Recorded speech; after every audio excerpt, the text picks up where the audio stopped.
তো আজ দেখবেন একটা রাবার ব্যান্ড আছে। এবার রাবার ব্যান্ডটাকে নিয়ে ধরুন এরকমভাবে আস্তে করে টানলেই দেখা যাবে এটা অটোমেটিক ভেতরে চলে যাবে। এই বার করে এনে সবাইকে দেখিয়ে দিন করলাম কিভাবে। দুটো রাবার ব্যান্ড লাগবে।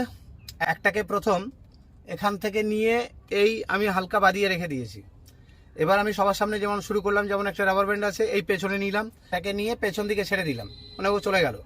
আর এখানে যেটা আছে ওটাকে জাস্ট একটুখানি টেনে রেডি 1 2 3 বলে এরকম টেনে এটাকেই দেখালাম যে এই দেখুন এটা বেরিয়ে আসছে বাইরে। দর্শক বন্ধু, দুটো রাবার ব্যান্ড আছে, একটা ইয়েলো আর একটা হচ্ছে রেড বা পিঙ্ক টাইপের। একটার সঙ্গে একটা কানেক্ট করতে হবে। রেডি 1 2 3 দেখুন হয়ে গেছে, কি সুন্দর। একটার ভেতর দিয়ে একটা চলে গেছে।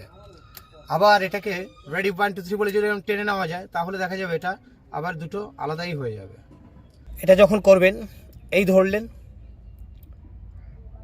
এই দুটো আঙুলে এভাবে ধরলেন, এরপরে এটাকে এর ভেতর দিয়ে ঢুকিয়ে এইভাবে পাক দিয়ে এখানে একটা আঙুল দিয়ে দিন, এই একটা আঙুল দিয়ে দিন, এভাবে ধরে নিন প্রথম। এবার একটার সঙ্গে একটা কানেকশন করছেন রেডি 1 2 3 বলে, আসলে এই আঙুলটা এই যে আঙুলটা আছে এটাকে বার করে দিন। এটা তখন মনে হবে যে জয়েন্ট হয়ে গেছে। আবার রেডি 1 2 3 বলে জোরে যখন টানবেন এই আঙুলটা বার করে দিন, তখন দুটোই আলাদা হয়ে যাবে। Thank you.